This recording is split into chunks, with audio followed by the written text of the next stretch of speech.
একদিন পর বাসা থেকে বেরাইলাম, 150 একটা পাঞ্জাবি বইরা গোসল মোসল করা বাড়ি নাই গিয়ে অনেক শীত। তারপর হাঁটতে হাঁটতে একটা ভ্যান দেখলাম, কি ভ্যানে বসে রয়েছে গ্রামের চাস্তো ভাইরা। তারপর তাদের সাথে কথা বলে একটু বসলাম ভ্যানে। সবাই গুলো কাল্লু বাইলন ঘুরবার যাই, পরে আমি আর মানা করতে পারলাম না, চলো ঘুরে আসি।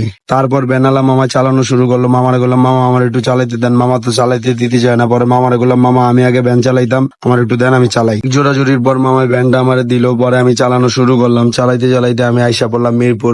মিরপুর আইসা আই এম তো অবাক, এত জ্যাম ঠেলে আমি কিভাবে যাব। পরে চালাইতে চালাইতে পাও ব্যথা হয়ে গেছে, তাই আমরা একটু দাঁড়াইলাম। সবার ক্ষুধা লাগছে, এখন সবাই খাইতে ঢুকলো বিরিয়ানি। আমার কাছে টাকা নাই, সবাই হামাইলো, আমি হামাতে পারলাম না। আজকে টাকা নাই দেখে খাড়া রাখলাম। এটাই বুঝলাম বিপদে বন্ধুর পরিচয়। তারপর খাড়া রয়েছি, নিচে টাকা দিই, 500 টাকা পরে রয়েছে। 5টা টাকার একটা কয়েনটা আমি তুললাম। আমি তো মেলা খুশি। আমি আবার একজন টি লেবার। পরে 5 টাকা দিয়ে একটা চা কিনলাম, চা কিনা খাইলাম, সেই স্বাদ। তারপর মসজিদ গেলাম, অজু করলাম। অজু করে মসজিদে ঢোকার সময় মনে পড়লো আমার জুতা। পরে জুতার হাতে লয়ে গেলাম। এই জুতার আমি 50 টাকা দিয়ে কিনছি সেখানে। তারপর নামাজ শেষ করলাম। নামাজ শেষ করে আমি বাসার দিকে আবার রওনা হলাম। তারপর এটাই বাস্তব। I am 14 February.